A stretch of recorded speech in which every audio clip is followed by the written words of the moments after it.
سلام دوست خوبم، امیدوارم که عالی باشی. به دوره میکاپ گریم تخصصی با انسی خوش اومدی. قراره کلی آموزش‌های خفن و کلی میکاپ تخصصی رو اینجا با هم یاد بگیریم، ولی حرف آخر رو اول بهت میزنم. همه چیز بستگی به خودت و تلاشت داره. خب بچه‌ها، برای شروع یکی از مهمترین چیزایی که هست اینه که ما بدونیم چجوری سایه ها رو آنالیز کنیم، چون هزاران سبک و هزاران مدل سایه وجود داره، ولی به خاطر اینکه ما بتونیم اینا رو تفکیک کنیم و بتونیم انجام بدیم باید حتما آنالیزش رو بلد باشیم. و اینکه پس به طور کلی ما دو نوع سایه داریم، یعنی سایه ها توی دو تا دسته‌بندی میرن: سایه های افقی و سایه های عمودی. حالا این اصلا یعنی چی؟ ببینیم، فرض کنیم که ما دو تا چشم داریم. البته همه این مباحث رو روی صورت دوباره بهتون میگم، خیلی حرفا هم داریم، ولی اینو اگه اینجا ببینید ملکه ذهنتون رو کامل متوجه میشید. سایه های افقی سایه هایی هستن که به سمت شقیقه کشیده میشن و ما نمیخوایم توشون سایه چشمو به سمت بالا یا به سمت پایین یا اصلا هیچ تغییری توش ایجاد بکنیم. تقسیم بندیش به این صورت میشه: خط 1، خط 2 و خط 3. ولی سایه های عمودی سایه هایی هستن که افتادگی چشم رو میگیرن، به سمت بالا کشیده میشن و دسته‌بندی خودشو داره. تقسیم بندیش هم به این شکل بچه‌ها: خط 1، خط 2 و خط 3. حالا اینا یعنی چی؟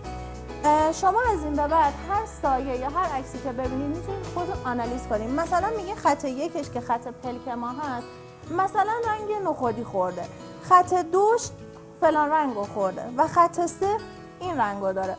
حالا اینا برای چیه؟ یه سری سایه ها بچه‌ها ما اجازه داریم که فقط تا بین خط 2 و 3 مون پیش بریم. این یه سری توضیحات جزئیه که و توی سایه های عمودی هم همینطور. شما اگه این سه تا قسمت رو یاد بگیرید خیلی راحت آنالیز میکنید و سایه‌تون رو میزنید. حالا همینا رو ما میریم روی صورت مشتری و مدلمون یک بار دیگه توضیح میدم که کاملا متوجه بشید. خب بچه‌ها، حالا همین مطالبی که بهتون گفتم و میخوایم روی صورت مشتری پیاده کنیم، ولی هیچ وقت ما این خطا رو نمیکشیم. حواستون باشه. فقط من یک بار برای اولین بار و آخرین بار بهتون میگم که اینا رو فرضی توی ذهنتون داشته باشین که بدونین چجوری باید انجامش بدین. مثلا تیره ترین رنگ کانتورمو برمی‌دارم، چشمتو ببند. الان میخوایم فقط در مورد سایه های افقی صحبت کنیم. خط پلک میشه خط 1 ما، یعنی بر حسب همون اندازه‌ای که مشتری ما خط پلک داره. بعضیا بچه‌ها پلک‌های بلندتر دارن، بعضیا کوتاه‌تر.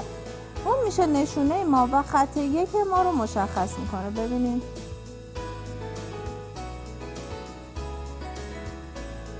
خط 2 باقی مونده فاصله بین خط 1 و ابرومون باید تقسیم بر 2 بشه و این میشه خط 1، خط 2 و خط 3.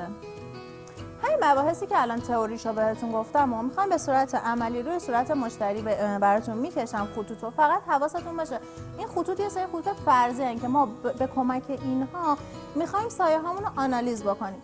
نشونمون توی سایه های افقی خط پلک مشتریمون هستش.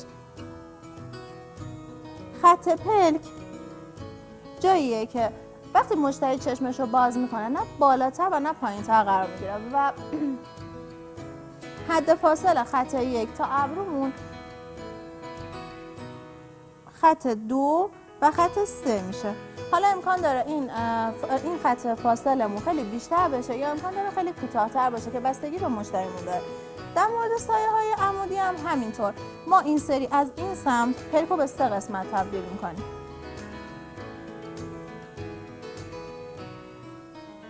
خط 1، خط 2 و خط 3. با این آنالیز میتونیم خیلی راحت سایه هامون رو انجام بدیم و هیچ مشکلی پیش نمیاد و میدونیم دقیقاً تا کجا اجازه داریم پیش بریم و تا کجا باید کارمون رو تموم بکنیم. بریم که اولین آموزش سایه رو بهتون بگم. بچه‌ها، پایه آرایش‌های افقیمون آرایش اروپایی هستش که من دوست دارم اولین سایه‌ای باشه که امروز قراره بهتون یاد بدم. خب من یک بار دیگه همه اینا رو براتون میکشم. ببینیم قرار شد خط 1 ما خط پلک مشتریمون باشه، درسته؟ ما پس اول حالا همه اینا رو عملی بهتون میگم و بهتر متوجه میشین. خط 1 پلک مشتریمون رو کامل یه سایه میزنیم. توی سایه اروپایی ما فقط اجازه داریم تا پایان خط 2 سایه‌مون رو ادامه بدیم، چون یه سایه اروپایی خیلی کوچولوه بچه‌ها. ولی مهمترین چیز اینه که سایه‌های اروپاییمون نشونهشون خط زیر چشمه.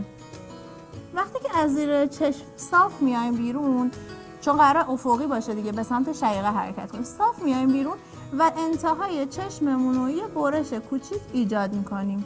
اوکی، دقیقاً فضایی که اینجا خالی مونده رو خیلی راحت تیره میکنیم.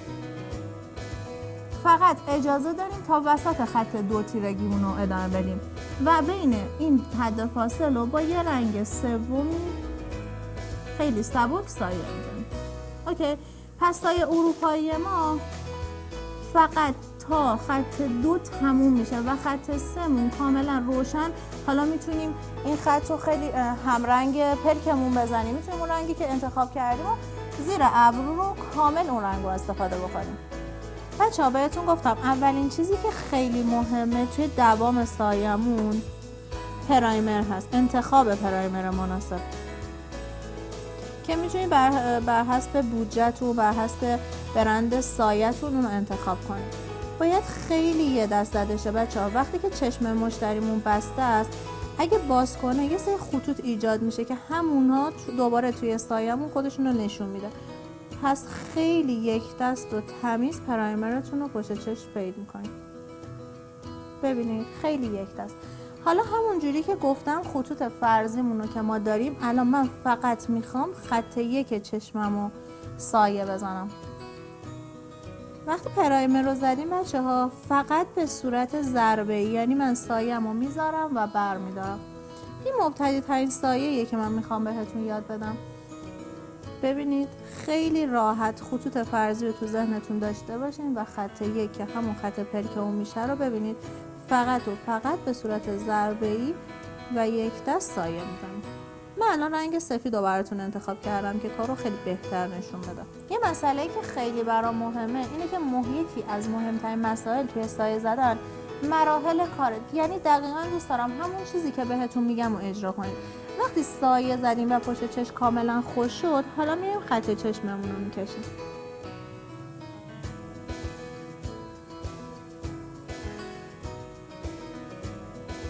برای کشیدن گوشه چشم باید به مشتریمون بگیم پایین رو نگاه کنه که خطمون خیلی ظریف‌تر و قشنگ‌تر در بیاد.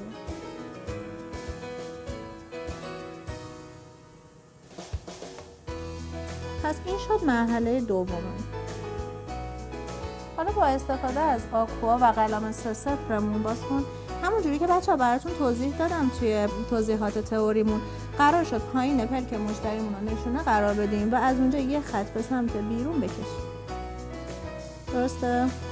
خب ببند چشاتو و دقیقاً انتهای پلک مشتریمون یه برش نیم دایره ایجاد کنیم. باز کن.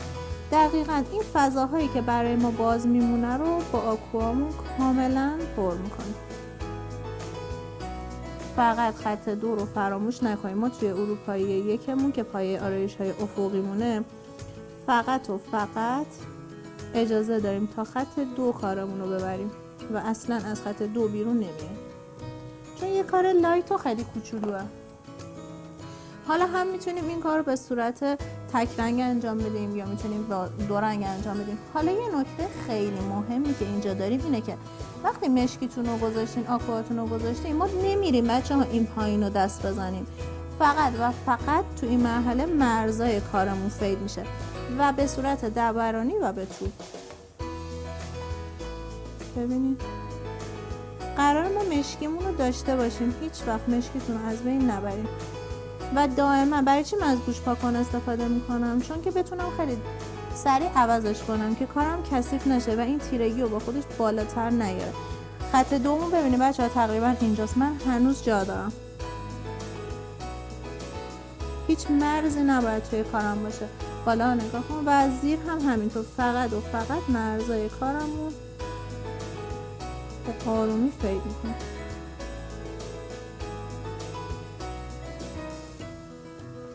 هیچ هیچ مرز و هیچ خطی نباید وجود داشته باشه. هیچ کس نباید متوجه بشه که شما سایتون کجا تموم شده،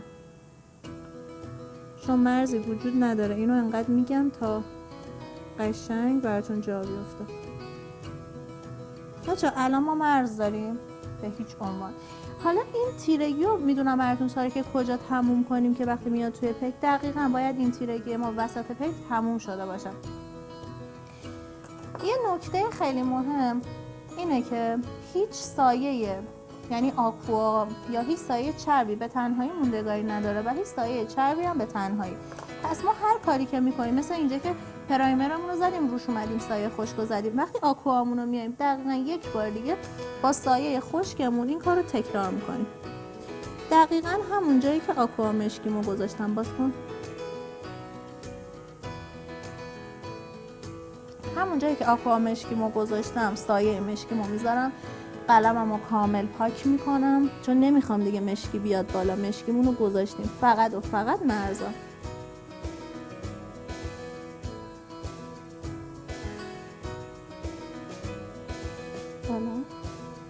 با این کار هم سایه‌مون خیلی مخملی تر و جوندارتر میشه، همین که دوومش رو داریم چند برابر میکنیم. اگه این مراحلی که من بهتون میگم و عیناً اجرا کنیم، بهتون قول میدم سایه‌تون تا آخر شب تکون نخوره. حالا ما برای رسیدن به خط 2 یه کوچولو دیگه هنوز جا داریم که میخوایم یه رنگی، حالا مثلا مثل آجوری یا هر رنگی که دوست داریم که با لباس مشتریمون ست بشه به هر دلیلی بیاریم. ببینیم بچه ها، این سری هم دوباره ببینیم فقط میزنم و برمی‌دارم.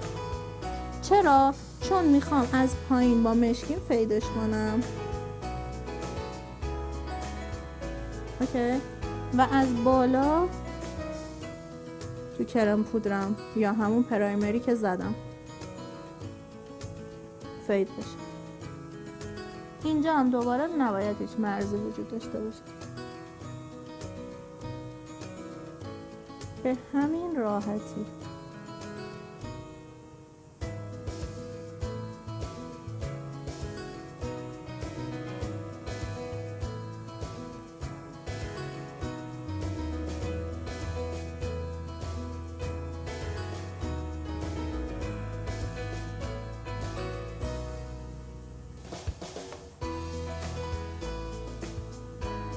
حالا کجا میمونه دقیقاً خط سمون که میتونیم از رنگی که برای پشت پلکمون استفاده کردیم استفاده کنیم.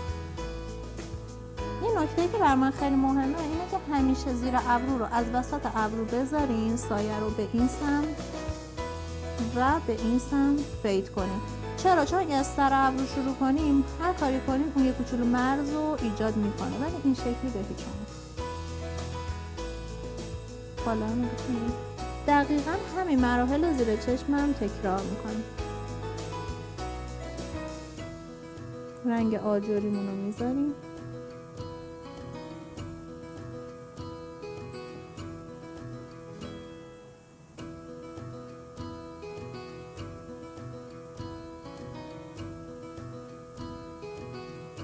ببینیم بچه ها، کل سایه من باید بالا نگاه کن گرد باشه.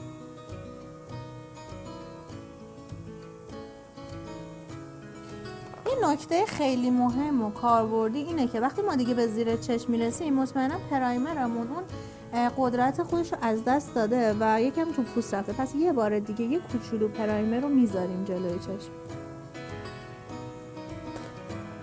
و بعد سایه‌ای که حالا میخوایم بیاریم و اضافه کنیم و ببینیم چقدر خوشگل میخواد. ولی اگه روی همون پوست خشکش من میذاشتم بچه‌ها اصلا این جلوه رو پیدا نمی‌کنه.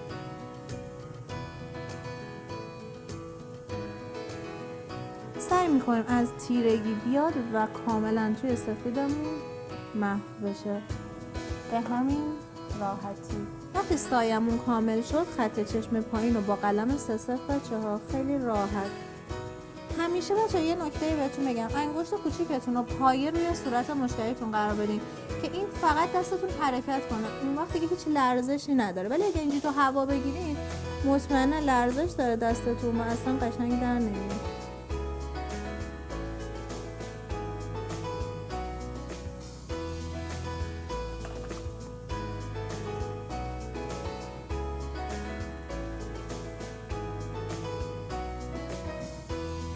و تمام.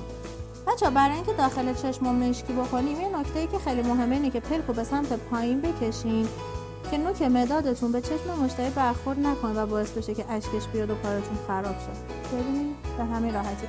اگه بتونین داخل بون موجه هم پر کنین که دیگه عالی میشه. خب وقتی داخل چشم کشیدین، حالا موجه انتخابیتون اگه قراره دونه‌ای بذارین یا اگه قراره موجه تریدی یا ریلی بذارین دیگه خودتون انتخاب میکنین.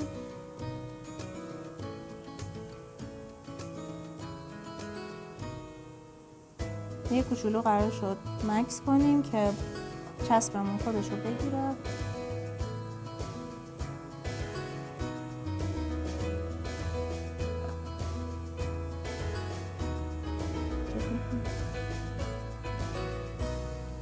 به همین راحتی.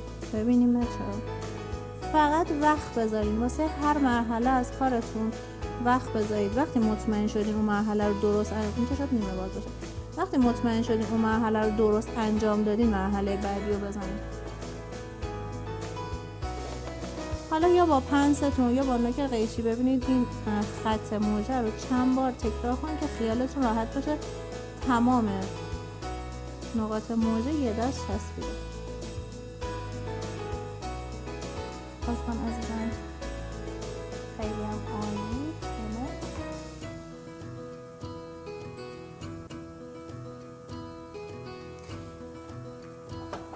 بچه چون ما وقتی موجه به این پری داریم اصلا نیاز نیستش که بیایم خیلی ریمل بزنیم. حالا بعضی دوست دارن این کار میکنن ولی من فقط یه کوچولو پایین موجه ها رو ریمل میزنم که موجه های خود مشتری با موجه های مصنوعیمون یه دست بشه. چون من اصلا بچه دوست ندارم نوک موجه ها به هم بچسبه و یه حالت خیلی غیر طبیعی پیدا بکنه. این شد اولین سایه آموزشیمون. امیدوارم که دوست داشته باشین، لذت برده باشین. گفتم همون اول همه چی به تمرین خودتون و تلاش خودتون بستگی داره. برای زدن صابون ابرو بچه ها اول حتما به سمت پایین شونه بکنید که وقتی برمیگردونیم کاملا بچسبه به صورت.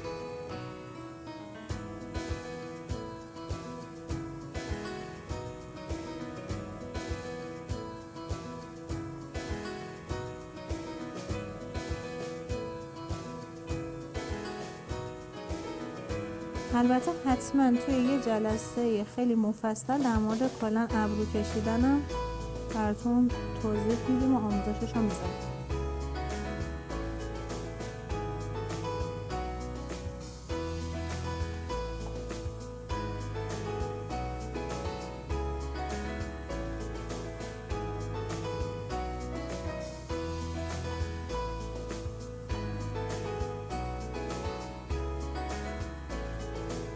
اونجوری که بهتون گفتم دست حتما باید بچه تکیه گاه داشته باشه روی صورت و اینکه بتونیم یه خطوط خیلی خوشگله بکشیم.